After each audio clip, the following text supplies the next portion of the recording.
कितनी शिद्दत से तुम्हें पाने की कोशिश की है? Oh, धीरे धीरे बोलिए. If people are wanting to improve their pronunciation, practice slowing down first. I just want to understand, how to get proper Australian accent. What to do to get proper Australian accent? I want to learn it. I'm very excited to learn Australian accent. Teach me that. Chakde, chakde, India.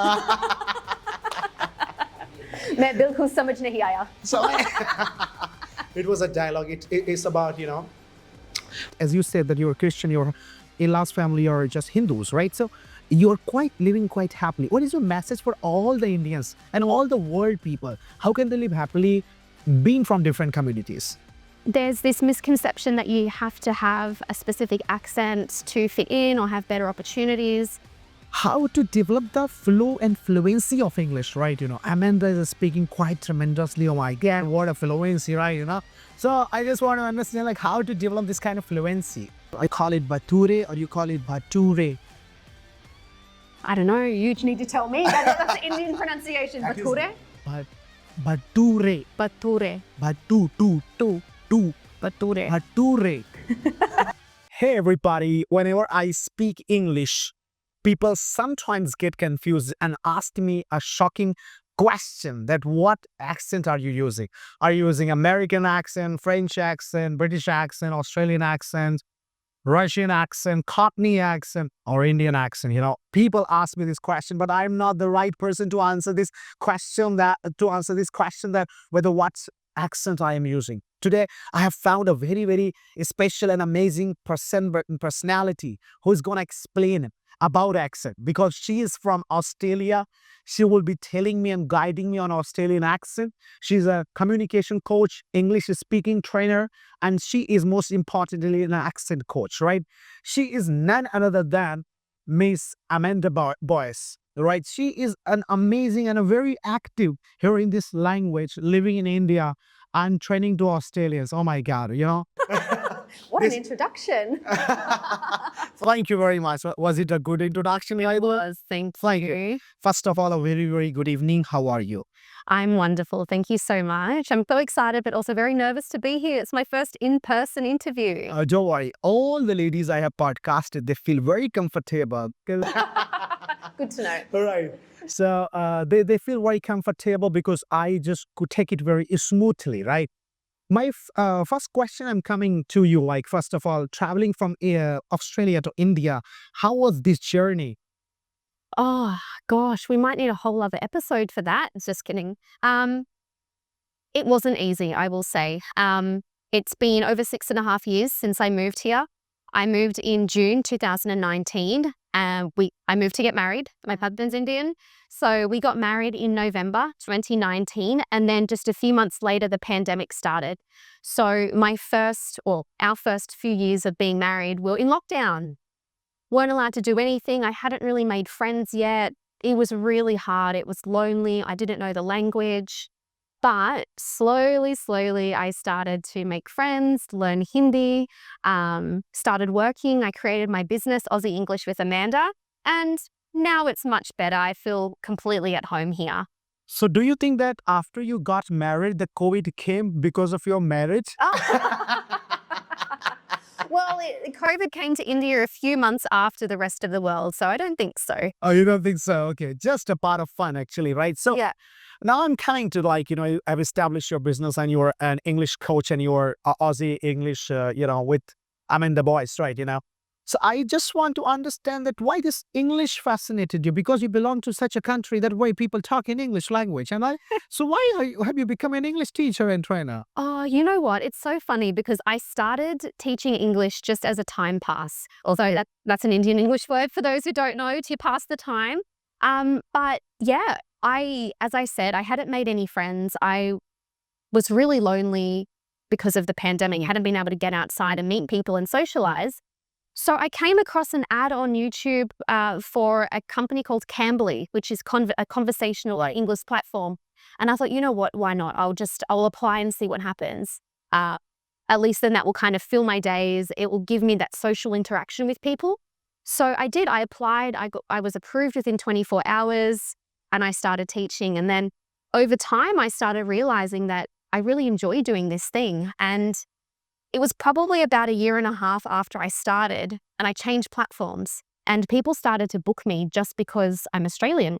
And the questions were the same. I can't understand the accent. I don't know slang. I can't understand my colleagues. The culture is different. And I was like, you know what? I think there's something here. I think I can really kind of zone in on. And that's how me teaching Aussie English started. So, have you started this because you belong to Australia? People started approaching you as an Australian trainer, Australian coach, right? Yeah. And you thought, oh my God, it's a good point, a plus point for me. Exactly. Was it something like that? Exactly like that. That's exactly how it happened. And at that time, there really wasn't that many Australian English teachers. Like if you searched English platforms like Preply, italki, Amazing Talker, you would find an abundance of American and British English teachers, but Australian English teachers was very less. So that's why I thought this is the perfect opportunity to kind of try it out and see how it goes. That's amazing. That's really amazing and fascinating. I just find it's very exciting. But now let me come back to this Australian English, Indian English, American English. How do you define all these English? Basically, it's the English spoken in the country is the easiest way to put it. So when we think of an Australian accent, or let's say Australian English. So that includes things like the accent, pronunciation, vocabulary, slang, the cultural nuances around the language.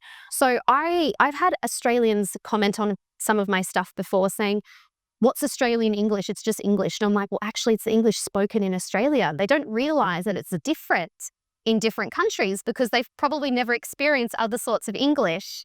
So yeah, basically it's just the English spoken in that country, and it does differ a little bit country to country. Okay, so let's assume, like, for example, if I'm just gonna speak something in my own accent, like Indian accent, right? And you have to convert that into Australian accent. And how would you do that? For example, if I say, I know you because I connected you. So the grammar, there's probably switching up the grammar. So I know you because I connected with you. So there's that word there, the grammar difference. But also the biggest difference between Indian English and Australian English is probably the pronunciation. Okay. Indian English pronunciation is a lot heavier. It's a lot stronger. It's probably a better term. The R's are heavily rolled in Indian English. For example, the number 4, I don't say the R, 4, right? But in Indian English, it'd be 4. So there's that rolling of the R. So it's like that kind of next level. Australian and British English, New Zealand as well, we don't say the R.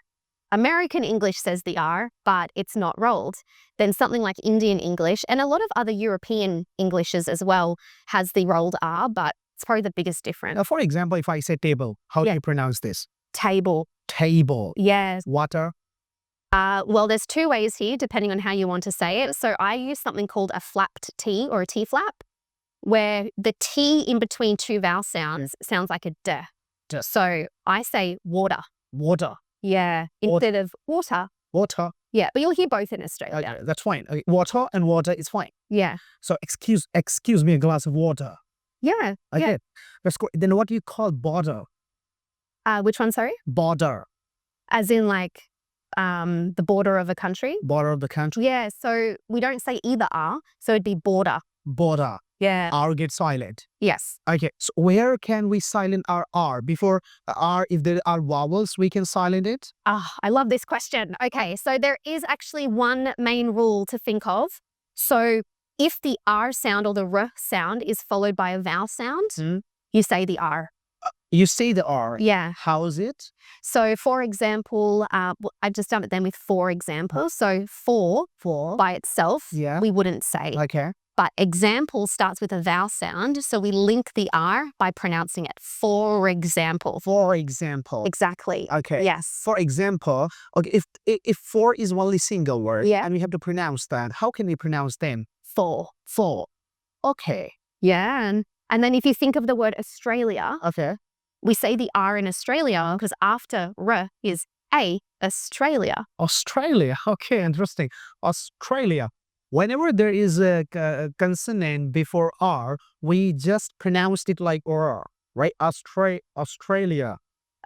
So R, well, it depends. So Yes. yeah, if you have consonant R and then vowel sound, we would have to say the R because of the vowel. Yeah, but if it's like consonant, I don't know if that would work. I can't think now. No, yeah, consonant R consonant, then we wouldn't say it because there's no vowel after the R. Yeah. Which accent am I using actually right now? I would say it's more of a hybrid.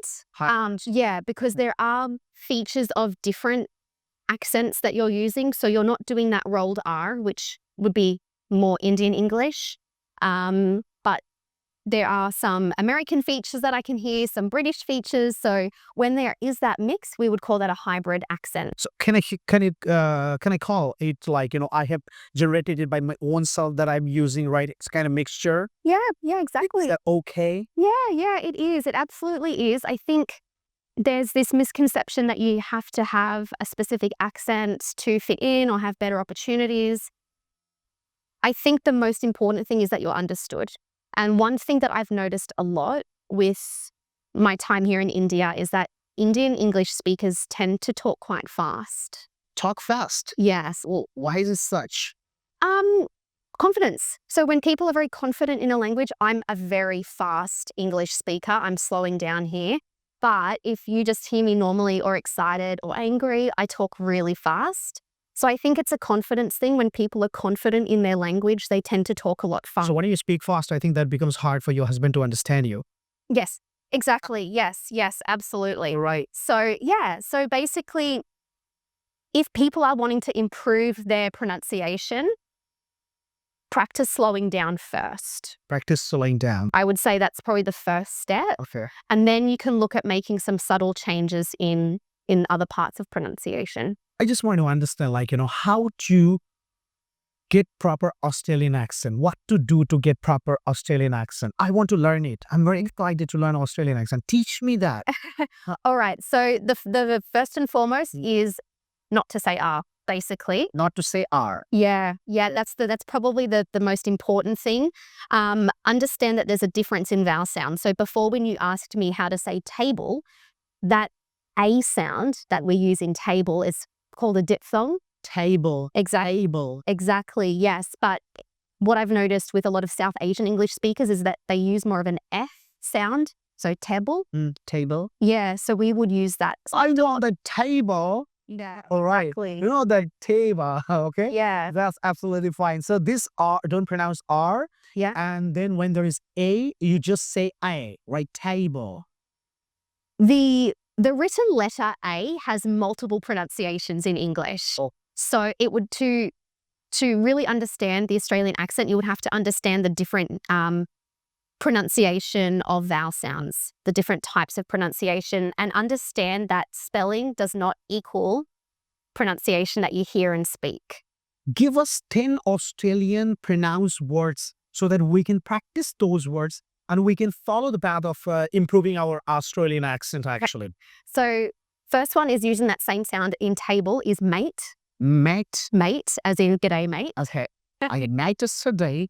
Yeah, so mate would be one, and that's using that same A sound we've just looked at. How's it going? How's it going? Exactly. Okay. Yes. How's it going? How's it going? That's a really common Australian phrase that just means how are you? Right. Gosh, I'm just trying to think of Australian words. Come on. Cheers. Cheese. Cheers. Okay, cheese. Yeah, so not cheese as in the cheese that you eat. So you would change the ending to cheers. Cheers. Yes, and that can mean either cheersing each other for a drink, Okay. or cheers just means thank you. Okay, thank you. Yeah, cheers. All right, cheers. Yeah, That is for cheer. No. no R. Okay. Yeah. Cheers. Okay. Cheers. Yeah. So g'day, how's it going? Cheers. Arvo, that's an Australian slang word. Arvo. Our. Arvo. So we're putting a T onto our bottom lip for the V sound. Okay. Arvo. Ava. Vo. Our. Yeah. So at the end, we'll say O as in the letter O. Okay. Yeah. The teeth goes on lip. For the V sound. Okay. Yeah. For the V sound, what sound? The as in Victor. Okay. Yeah. For example, if you have to say when, then it's like when. Exactly. Yes. Okay. So what if we say any word with F. That's like, my father. So is yeah, it goes again? Yeah, because actually F and V, or the F and V sounds, they're sound pairs. Okay. So they're actually made exactly the same way in the mouth, teeth over the bottom lip. Okay. The only difference is with V, Okay. your voice vibrates. It's a voiced sound. Okay. So for example, if you want to say van, like the car, van, and the thing on the ceiling, punka, would be fan. Fan. Yeah, Is it a fan or is it a fan? fan. Fan. Yeah. You use ceiling fan. Yeah, but we would just say fan, actually. We don't really add ceiling onto it. It's implied. Okay. Yeah. Okay, cool. So this is the right way to just, like you have told about, I, or you have talked about R, and you have told a few words like we also sound we. I'm coming back to this English speaking, segment, right? Because you speak quite fluently, right? You're a tremendous English speaker I could find, right? I don't know that how do you find my English, because I find your English quite hypnotizing and interesting. So what are your message and guidelines for improving English language actually? So there was a few different things that people can do. It just depends on what part they want to improve, whether it's speaking, listening, reading, or writing. Ways to improve spoken English. There's a few things people can do. There's an activity called shadowing. Shadowing. Yeah, which is kind of like mirroring someone in a way. So what I normally suggest is find a person that you really want to kind of, I don't want to say copy their accent, but you would like to imitate their accent. So find a clip. So for example, an Australian might be the actress Margot Robbie. So maybe you think you want to speak like Margot Robbie. You would find one of her clips. You would listen to how she speaks for that clip. Read the subtitles at the bottom. Focus on her pronunciation, her intonation, way of speaking. Listen to her text and then copy after her. Oh, interesting. Yeah. Shadowing, right? Imitation. I do that in my sessions in my public speaking. Yeah. First of all, for 1 minute, I will be shadowing you, and for another minute, you will be shadowing me. Yeah. And let's do that. I want to do shadowing of yours, and you have to tell me a few words and sentences, and I'll be doing that. Come on. Okay. All right. So let's just say I live in Delhi. I live in Delhi. Exactly. Yes. Okay. Yeah. But there is one thing to keep in mind, though, that when you do this kind of activity, set yourself a goal beforehand. So are you wanting to improve pronunciation? Are you trying to improve your pace, your intonation? What is the goal? So set yourself a goal and focus on Overall English. Yeah. If I just want to improve overall English. Overall English, have more exposure to English environments. Honestly, that is the main thing. I speak to a lot of people in Australia who don't have a lot of exposure to Australian English besides their workplace. Okay. And yeah. Now you will be shadowing me, right? I'm going to say something up to speak the same thing, right? Okay. Hey, everybody. Hey, everybody. Today I'm quite excited Today I'm quite excited because I do believe that I can do whatever I want in my life. because I do believe I can do whatever I want in my life. I can motivate. I can motivate. Oh, I can motivate. I can inspire. I can expire. Expire. I can inspire. I can inspire. I can inspire. I can do public speaking. I can do public speaking. Ladies and gentlemen, Oh, ladies and gentlemen, listen to me carefully. listen to me carefully. My name is Abdullah. My name is Abdullah. Now, you are Amanda Boyce. Right, so my name is Abdullah. Mm-hmm. My name is Amanda. And today And today, is quite exciting moment. it's quite an exciting moment. I am teaching English. I'm teaching English. I'm going to tell you how to pronounce like Australian speaker. I'm going to show you. No, say that again, sir. I'm going to tell you I'm- how to pronounce like an Australian speaker. I'm going to tell you how to pronounce like an Australian speaker. And you can learn that. And you can learn that. Oh, so ladies and gentlemen, last day, Last day, I was sitting on a table I was sitting on a table and the table got broken. and the table got broken. And then I went, And then I went, checked my weight. checked my weight. I was just 40 only. Sorry. I was just 40. 40. Oh, sorry. I was just 40. 40. And I was shocked that why this table got broken. Yeah. So basically that's shadowing in a nutshell. So Is a kind of shadowing, right? yeah, exactly. So Yeah. I can follow this. Yeah. So then if you think about the exposure to the language, like I'm learning Hindi. I've been living here for 6.5 years. I'm absolutely not fluent because it's my own fault. I don't have a lot of exposure to the language. I know that if I had more exposure, I would improve a lot quicker. So you need to have that exposure to the language.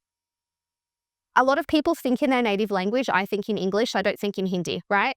So if people want to start thinking more in English, set English thinking times. So for example, you might set 10 minutes where you only think in English. And then you're training yourself to think in the language. Ah, that's cool. That's cool. Yeah. So you think in English and you suggest each and everyone to think in English. If they want to improve English. If they're learning a different language, same rule applies. Okay, the same applies, right? Yeah. Okay. How to develop the flow and fluency of English, right? Amanda is speaking quite tremendously. Oh my God, what a fluency, right? So I just want to understand like how to develop this kind of fluency.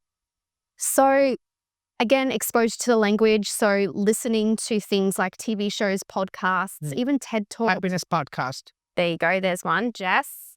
Yes. So having that exposure, but also learning more about things like intonation. So that's how your tone goes up and down. Looking at word stress, knowing what words to emphasize, because some people tend to speak with a really flat tone in the same pitch, right? And then when that happens, there's no variety in their voice.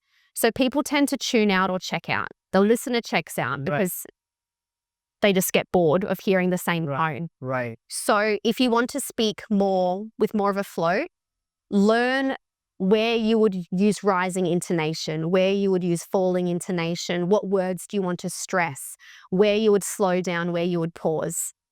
Having that vocal variety will keep people interested for one, but it's also going to improve your overall flow. Interesting.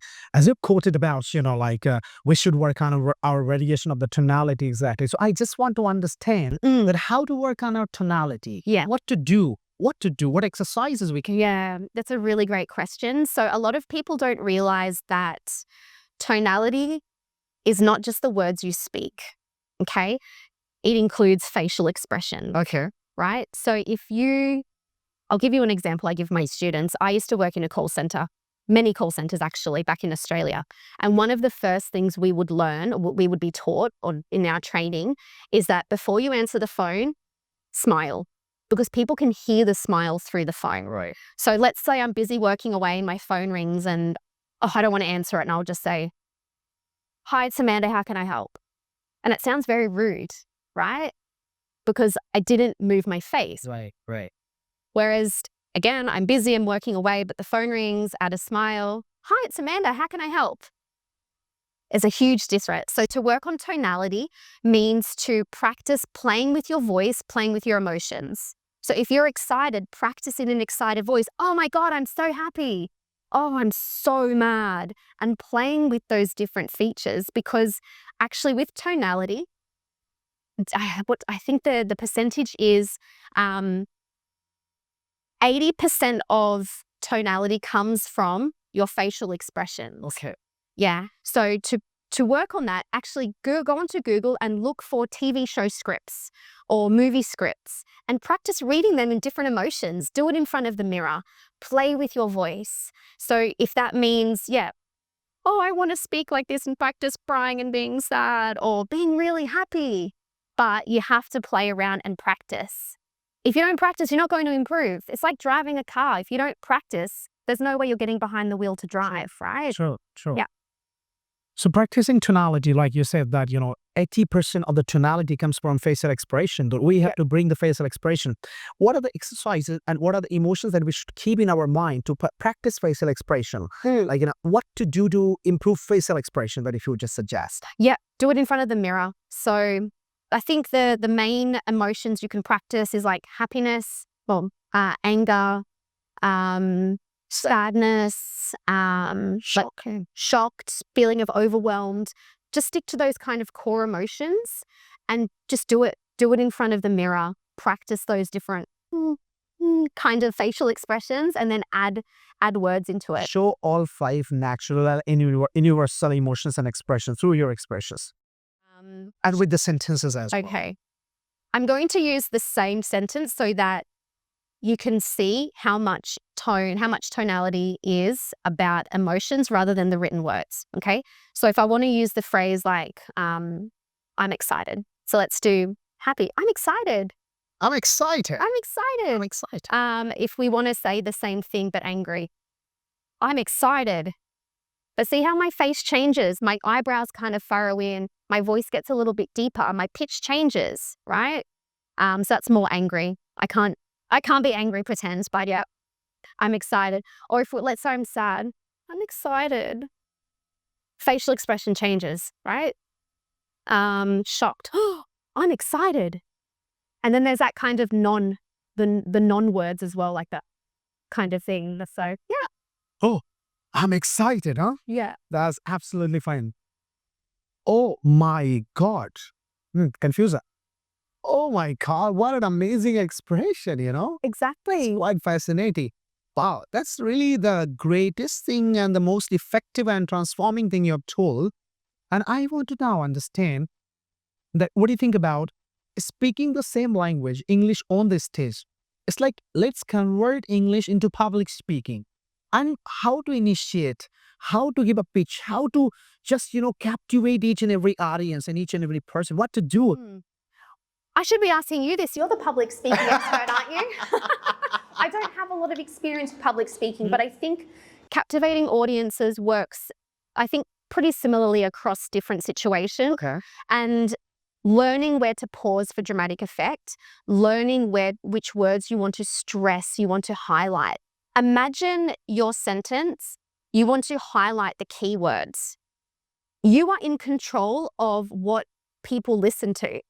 So by adding stress and emphasis to certain words or phrases in your sentence, you're telling the audience, oh, I should be listening to that. It's like a verbal highlighter, right? And I think that would probably be effective for public speaking, in meetings, giving an interview, presenting, stuff like that. So knowing what you want the audience to listen to and be like, okay, oh, that was said a bit louder. I should pay attention to that. Mm-hmm. Yeah. I'm giving you a challenge. Okay. You have 1 minute. You are on the stage addressing thousands of people. Oh, And you are talking about the importance of love and love, love, love, love. And you are telling 1 minute continuously about this topic, this point. Love.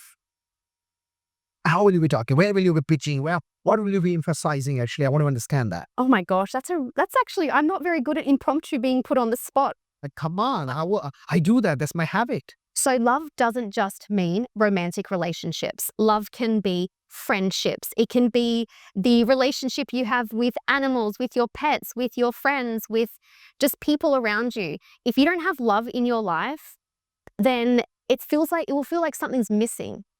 It's so incredible to have that love around you and to have that feeling of being loved back. And I don't think there is really anything that compares to it. That feeling that you get that someone's excited to see you for when you get home for the day or you finish work for the day or when you wake up in the morning, and having that. But also self-love as well, I think, can also be included in that. You shouldn't wait to get loved by someone or something else. Self-love is also really, really important and is a part of just being happy. Mm-hmm. How do you keep yourself this much happy? I love reading. So reading is number one. Spending time with my family as well makes me really happy. Sitting out in the sun, it's the little things. So especially now it's freezing here in Chandigarh, but early morning sun, when the sun comes out, there's this time in the morning around 8 o'clock where businesses haven't started yet. It's really quiet outside. You just see the fog lifting off the road. And it's so quiet, and I sit outside of my balcony in the morning sun sipping my coffee, and it's quiet and it's bliss. Wow. And now I'm coming to this communication part, right? So do you have some roadmaps and guidelines for improving and developing our communication skills? Yeah, so I think again, it kind of comes down to what part of communication you want to improve because, there's written communication, verbal, non-verbal, things like that. Or even just, listening skills as well. That's a part of communication. I think for verbal communication, it all also comes down to pretty much what we're talking about with pronunciation. It's very, very similar. So, improving your pronunciation, when it comes to building your confidence, things like tonality is really important, pausing, knowing when to slow down, all of those sorts of things, practicing for confidence, essentially. That's really amazing. That's really. Yeah. I'm coming to this, like you said, that I have been living in India for last 6.5 years, right? But you don't know Hindi particularly. Like, so how big challenge is it for you that living in a country where Hindi is spoken by majority? Hmm. And do you face any difficulty? And how is it to survive here? I'm at a point where I can comfortably navigate outside. Okay. So I would say if you're familiar with the CFR levels of a language, I'm probably at an upper B1 level going into B2. So that's like probably lower intermediate. So I know enough that I can navigate. I can have a conversation with my in-laws. I can, for example, tell a taxi driver or a cab driver where I want to go. I got my nails done this morning and I was having a conversation with her the whole time. What was the conversation? How did you do that? And what did you speak? Well, it's just the normal things about where I'm from, what I do. Tell me. I want to listen to your Hindi and people will also love Okay. to listen to that. Yes. All right. So she asked me like, kahan se ho? I said, मैं Australian हूँ मैं Brisbane में रहती थी लेकिन अब मैं चंडीगढ़ में रहती हूँ मैं इंग्लिश टीचर हूँ ऑस्ट्रेलियन इंग्लिश टीचर मैं हिंदी सीख रही हूँ मैं हिंदी कभी कभी अच्छी है कभी कभी नहीं Kabhi kabhi achhi hai, kabhi kabhi nahi. I will teach you some dialogues of Hindi Sure. and you have to just speak that. कितनी शिद्दत से तुम्हें पाने की कोशिश की है? Oh, धीरे धीरे बोलिए. That's too long for me. कितनी शिद्दत से, कितनी शिद्दत से हाँ, तुम्हें पाने की कोशिश की है? तुम्हें पाने की कोशिश की है कि हर जर्रे ने कि हर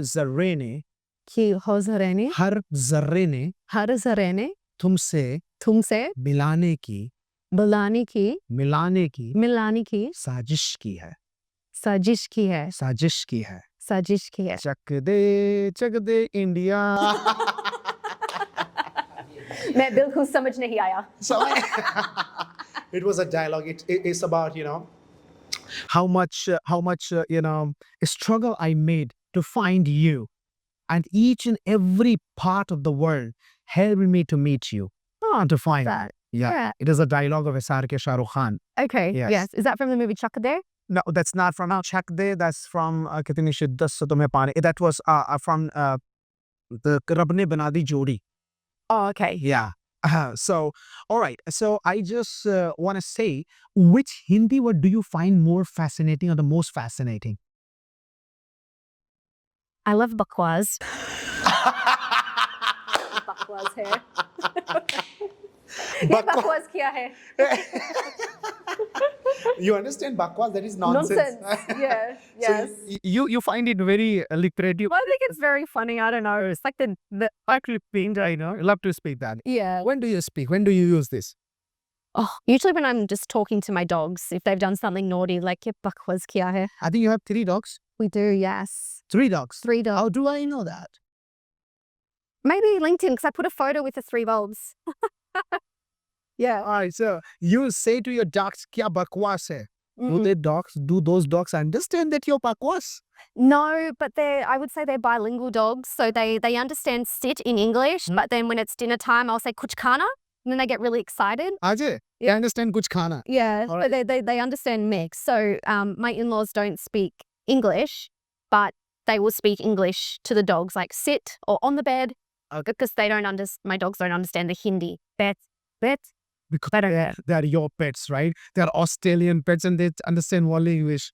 So since when you have come to this, Chandigarh, your in-laws have started following your footsteps or you have started following their footsteps?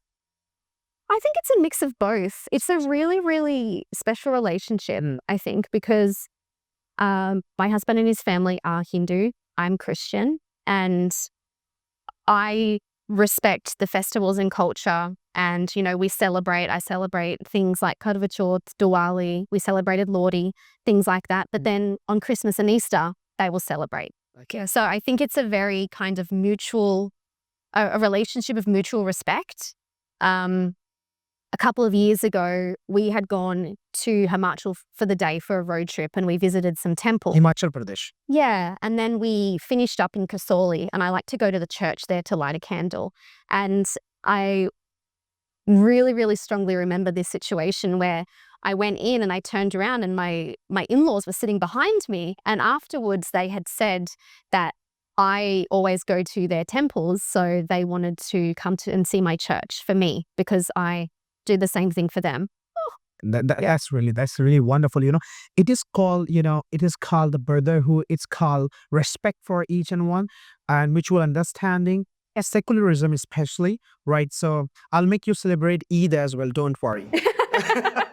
Well, actually, you know what? A long time ago, probably 10 years ago now, I did go to a mosque to celebrate Eid. Okay, cool. Yeah. Cool. Yeah, I did. I have a picture of me in a hijab. You put hijab. Oh, where? In Delhi or there? No, this was in Australia. It was in Australia. Sydney. All right. So did you try that semaiya? Meaty, sweet semaiya? No, I was with friends who are Lebanese Australians. So after we went to the mosque, we went to break fast at like a local restaurant. Okay. Yeah. See, I'm just coming out of the syllabus of this English speaking and communication. I want to ask you because all the Indians are watching you. And sometimes there is actually, there is discrimination. There is a reason of fight. As you said that you're Christian, your in-laws family are just Hindus, right? So you're living quite happily. What is your message for all the Indians and all the world people? How can they live happily being from different communities? That's I think it's just respect each other. respect each other. That's the most important thing, Right. is respect and have just a bit of an open mind and understanding. Cool. Yeah. So any question for me that you want to put on, you want to raise? No, I don't think so. It's been a really great experience. Okay. So the last or end of this podcast, I just want to know from you that how much practice, how much mindset plays important role to improve and develop our English language. Mindset, I think, for anything is really important. Having a growth mindset, knowing that there is room to grow. It's okay to make mistakes. It's okay to fail. But if you have that closed mindset, it's going to be really, really hard to develop in anything, not just your English skills. So one thing I'm even trying to fix in myself with Hindi, which I just said it before, like meri Hindi, like kabhi kabhi acha hai, kabhi kabhi nahi. So let's say you're speaking a language that's not your own, and it's human nature to apologize and say, sorry, mate, for me, I would say, sorry, meri Hindi achi nahi, which is kind of keeping me in this closed mindset or limited mindset or belief that my Hindi is not good. But if I keep telling myself that, I'm not going to allow myself that growth. So that's why I'm trying to change my mindset of sometimes it's good, sometimes it's bad, which still is probably not ideal, but saying things like, I'm working on my language skills. Rather than apologizing for it, you can say, I'm working on this, I'm working on that. So yeah, I think that's one part. Also, it's okay to make mistakes as well. So, I make so many mistakes when I'm speaking Hindi. Yeah, absolutely. And I learn from them now. I used to get really overwhelmed if I was corrected because I would feel like a failure. But once I changed my mindset to be like, no, actually, like I'm learning a language from scratch as an adult. Like this is not easy, and it's okay to make mistakes because you learn from mistakes. Yeah. Amazing, wonderful. This is the best lesson I will be carrying along with me, that you said, maintain a mindset, be positive, don't apologize. Just you are learning and improving, that's it. Yeah. And that's the best thing. Yeah. I have found thousands and lakhs of students who are complaining, we don't know English. We can't speak English. is very difficult for me. And they also say that we are from a village and rural background. That's why it's quite difficult for me. We can't speak that. Yeah. And that's what I do believe, that you have given the best lesson. Thank Best you. lesson, of course. Yeah. And this was a fantastic podcast that I have done, Amanda, with you. And this is amazing. And I would love to make you associated with Happiness Institute, right? You know, exactly, so that you and me and our entire team can train the people who are the part of Happiness Institute. Yeah. And who can learn from you expert people, Australian accent, American accent, British accent, right? So it was a fantastic thing. Thank you so much to be the special guest. I love this podcast because this podcast was, the most exciting and energetic podcast that I've conducted, right? So this was really, it was tickling me from inside, because I found someone like, because when I talk to Indians, it's like they speak Indian accent, that's fine. But I was talking to you like you were speaking Australian accent, like, so I was finding something like that. Oh, similarity is there, right? Let's celebrate the entire conversation. Yeah. So it was really fantastic. Thank you so much. And thank you very much. Ladies and gentlemen, I just conducted a special and amazing podcast with Amanda Boyce, and she spoke each and everything in a very lucrative and attractive, and with the clarity especially. She explained each and everything with amazing and tremendous, way and method. I think you all should utilize it. You all should execute it. You all should implement it. And you all should follow the path she has given you. I think we're going to be an amazing English speaker, because English is not exactly a game of learning, but it's a game of mindset also sometimes. Absolutely. So I think the lesson is going to be fruitful for you. Thank you very much. And thank you very much. Right. बहुत बहुत धन्यवाद. बहुत बहुत धन्यवाद. शुक्रिया.